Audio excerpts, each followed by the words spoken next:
Alors, le Talmud. Donc, on en était à donc, Shabbat 92a, le DAF 92a. Car s'il le souhaite, il peut déchirer la ceinture et prendre l'argent. La couture, pardon. Il peut déchirer la couture et prendre l'argent. La Gemara répond. Ici, il s'agit de longues bandes métalliques.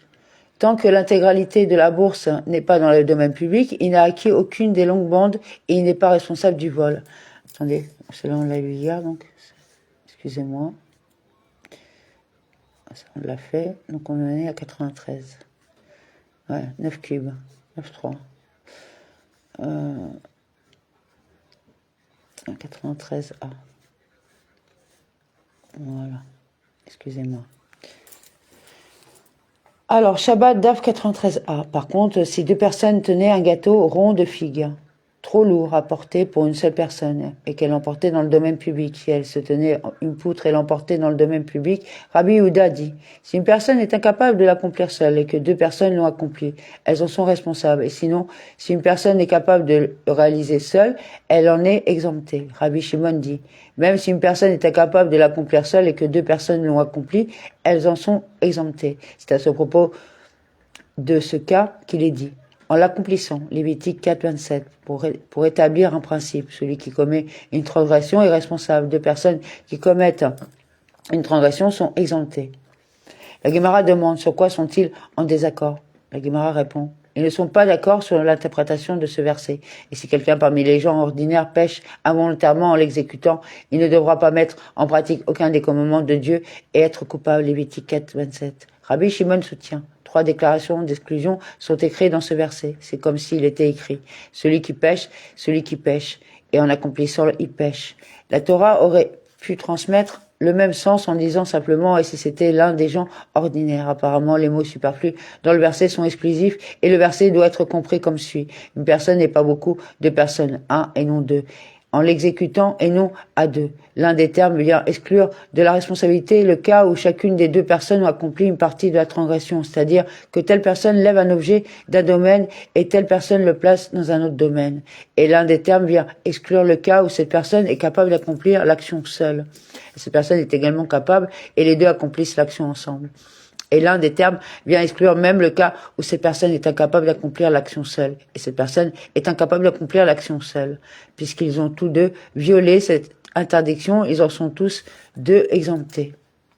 Et Rabbi Yehuda soutient. L'un des termes vient exclure le cas où cette personne soulève un objet et cette personne le place, car il convient qu'elle est exemptée dans ce cas. Et l'un des termes vient exclure le cas où cette personne est capable d'accomplir l'action seule, et cette personne en est également capable. Et l'un des termes vient exclure le cas d'un individu ayant commis une transgression conformément à la décision d'un tribunal. Si un tribunal a rendu une décision erronée, selon laquelle une action interdite est autorisée et qu'un individu a accompli cette action sur la base de cette décision, il est dispensé de présenter un sacrifice pour le péché et est considéré comme ayant péché en raison de circonstances indépendantes de sa volonté. Rabbi Shimon soutient qu'un individu qui a commis une transgression conformément à la décision d'un tribunal est susceptible d'apporter un sacrifice d'expiation par son erreur. Son action n'est pas considérée comme intentionnelle, mais entre dans la catégorie des actes involontaires. La Gemara demande, et comment le rabbin Meir, qui les juge responsables dans le cas où chacun était capable d'accomplir l'acte seul, interprète-t-il le troisième terme d'exclusion? La Gemara répond, est-il écrit dans le verset une personne qui pêche, quelqu'un qui pêche, et en l'accomplissant il pêche? Il n'y a pas 3 termes d'exclusion dans le verset, seuls 2 termes d'exclusion sont écrits, car les mots « une personne qui pêche » constituent une seule phrase. Un terme vient donc exclure de la responsabilité le cas où celui-ci soulève un objet et celui-ci la pose. Et un terme vient exclure un individu qui a commis une transgression conformément à la décision d'un tribunal. Nous avons appris plutôt que le maître a dit, dans le cas où cette personne est capable et cette personne est incapable, et qu'ils l'ont accompli ensemble, tout le monde convient qu'il est responsable. La Gemara cherche à clarifier. Lequel d'entre eux est responsable? Rabbi Yehuda a dit, celui qui est capable d'accomplir seul l'acte est responsable, comme si c'était celui qui est incapable d'accomplir l'acte seul qui était responsable. Que fait-il? Qui le rendrait responsable? Ses efforts sont insuffisants pour accomplir la tâche. Rab Amouna dit à Rabbi Yehuda, il fait beaucoup, car il assiste. Il lui dit, l'aide apportée par celui qui aide un autre à accomplir une tâche que l'autre aurait pu accomplir lui-même est insignifiante. Rav Zébid a dit au nom de Rava, nous aussi, Nous avons également appris cette halara dans une Mishnah concernant les vaisseaux sur lesquels un zav repose ou monte. Selon la loi de la Torah, tout récipient destiné à s'allonger et à monter sur lequel un zav repose ou monte devient impur même si le zav n'est pas entré en contact direct avec lui.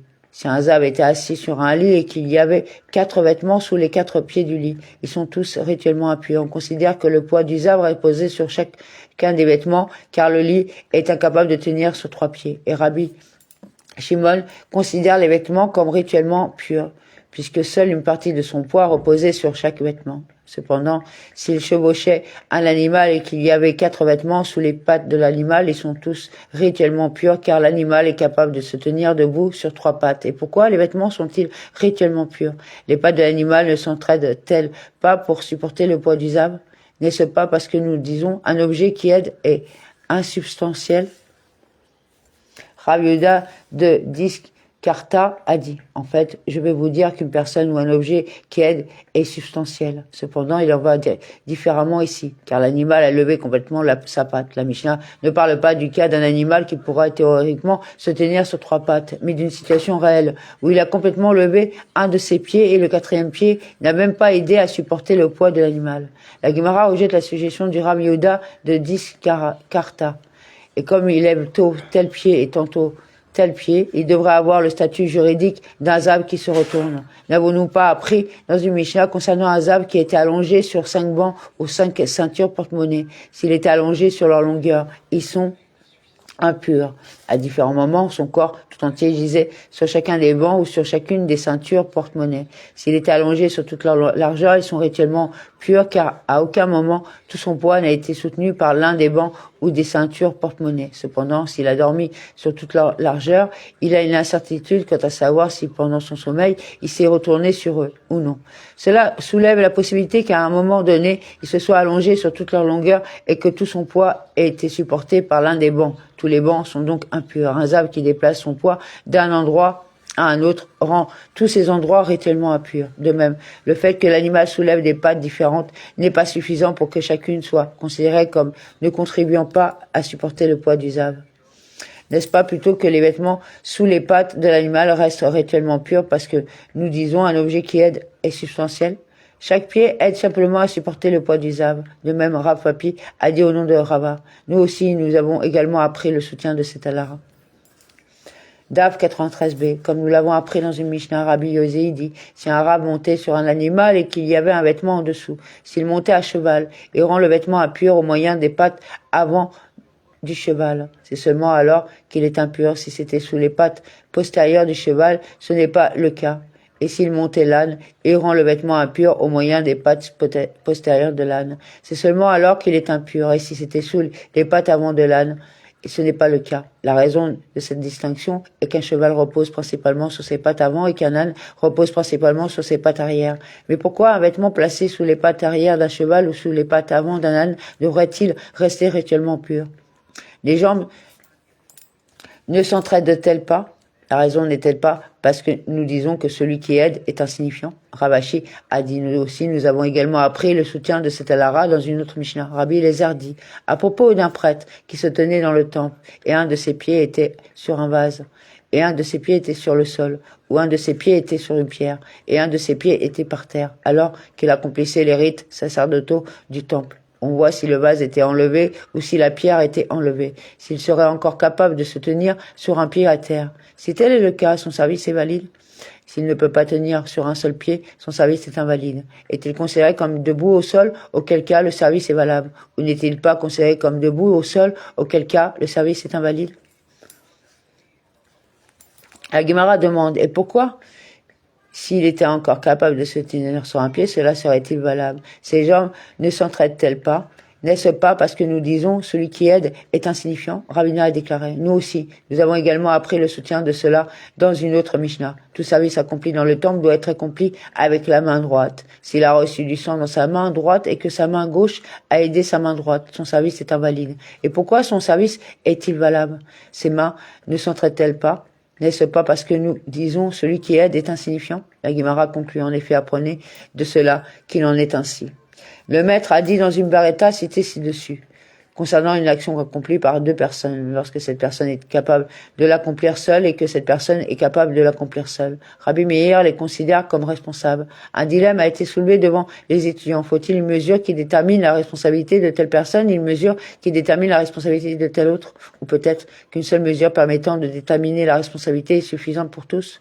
Rabbi Jda et Rabbi Hamuna n'étaient pas d'accord. L'un d'eux a dit, il doit y avoir une mesure qui détermine la responsabilité de telle personne et une mesure qui détermine la responsabilité de telle autre. Et l'un d'eux a dit, une seule mesure de responsabilité suffit pour tous. Rav Papa a dit au nom de Rava, nous aussi nous avons également appris une Mishnah à l'appui de l'opinion selon laquelle une seule mesure suffit. Il est dit dans la Mishnah du traité Zavim, si un Zav était assis sur un lit et qu'il y avait 4 vêtements sous les 4 pieds du lit, ils sont tous rituellement impurs car le lit est incapable de tenir sur 3 pieds. Pourquoi devrait-il être rituellement impur? Qu'il exige une mesure du poids d'un zav pour que ce vêtement ait une mesure du poids du zav pour ce vêtement. Tous les vêtements ne devraient devenir impurs que s'il y avait un zav sur le lit pour chaque vêtement. N'est-ce pas parce que nous disons que pour rendre le vêtement impur, une seule mesure d'impureté suffit pour tous? Par conséquent, les deux parties sont responsables d'une mesure qui détermine la responsabilité. Rav Naaman bar Israq a déclaré, nous aussi, nous avons également appris un soutien supplémentaire d'une source différente. En ce qui concerne un cerf qui est rentré dans la maison et qu'une personne a verrouillé la porte devant lui pendant Shabbat et l'a empêché de sortir, ou est responsable d'avoir accompli le travail interdit de piégeage pendant Shabbat. Si 2 personnes ont verrouillé la porte, elles sont exemptées. Si une personne est incapable de verrouiller la porte seule et que des personnes l'ont verrouillée, elles en sont responsables. Et pourquoi sont-ils responsables? Qu'ils exigent une mesure de piégeage pour cette personne et une mesure de piégeage pour cette personne. N'est-ce pas parce que nous disons qu'une seule mesure de piégeage suffit pour tous? Ravina a déclaré, nous avons également appris un soutien supplémentaire provenant d'une autre source. Quant aux partenaires qui ont volé un animal et l'ont abattu, ils sont tenus de payer 4 ou 5 fois sa valeur comme le stipule la Torah. Et pourquoi sont-ils responsables? Qui exige une mesure d'abattage pour celui-ci et une mesure d'abattage pour celui-là? N'est-ce pas parce que nous disons qu'une seule mesure d'abattage suffit à tous? Et Rav Ashi a déclaré, nous aussi nous avons également appris un soutien supplémentaire d'une source similaire. 2 personnes qui ont fabriqué un réseau de tisserands pendant Shabbat sont responsables. Et pourquoi sont-ils responsables? Qu'ils exigent une mesure de portage pour celui-ci et une mesure de portage pour celui-là. N'est-ce pas parce que nous disons qu'une seule mesure de portage suffit pour tous? Rava, fils de Rava, dit à Rav Ashi, cela ne peut pas servir de preuve, car peut-être que la tige a une mesure équivalente à celle qui sert à cuire un œuf facile à cuire pour celui-ci et un œuf facile à cuire pour celui-là. 1. C'est la mesure qui détermine la responsabilité pour le transport du bois le jour du Shabbat. Il lui répondit, c'est oui, que la Beretta nous enseigne la Lara concernant un roseau ordinaire. Qu'y a-t-il de différent ici qui a conduit la Beretta a enseigné la Lara, spécifiquement sur le roseau de tisserand. Le Beretta fait plutôt certainement référence à un roseau qui constitue une seule unité. Encore une fois, Ravaha rejette la preuve et peut-être qu'elle a une mesure équivalente à celle qui est utilisée pour tisser un tissu pour celui-ci et pour tisser un tissu pour celui-là. C'est la mesure qui détermine la responsabilité. Au contraire, aucune preuve ne peut être tirée de cette Beretta. Le Tana qui récitait les Mishnayot dans la salle d'études enseignée devant Rav Naaman. 2 personnes qui ont porté un roseau de tisserand pendant Shabbat sont exemptées. Rabbi Shimon les considère comme responsables. Rav Naaman en fut surpris. Il a demandé, vers où faites-vous face? C'est diamétralement opposé à leur opinion. Dites plutôt une beretta corrigée. Ils sont responsables et Rabbi Shimon les considère exemptés.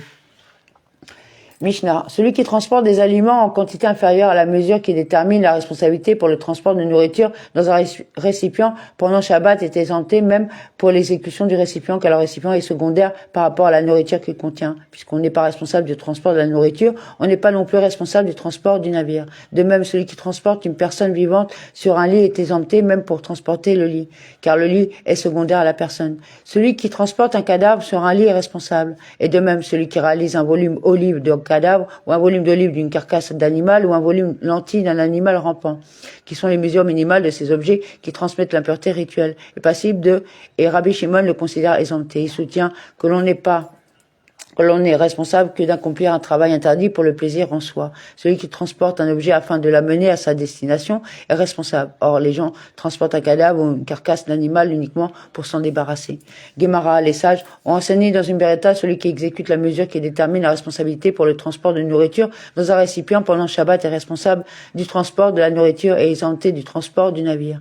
Et s'il avait besoin de ce navire à d'autres fins, il est responsable même de l'exécution du navire. La Guémara s'interroge à propos de la deuxième alara. Peut-on en conclure que celui qui mange 2 olives de graisse interdites au cours d'un seul oubli est susceptible d'apporter 2 offrandes pour le péché? Dans ce cas, celui qui transporte un récipient contenant de la nourriture a accompli 2 actions qui relèvent d'un seul travail interdit. Pourquoi serait-il susceptible d'apporter 2 sacrifices pour le péché?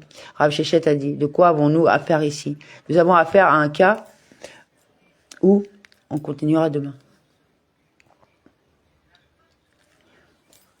Merci, bonne soirée. Toda Rabba.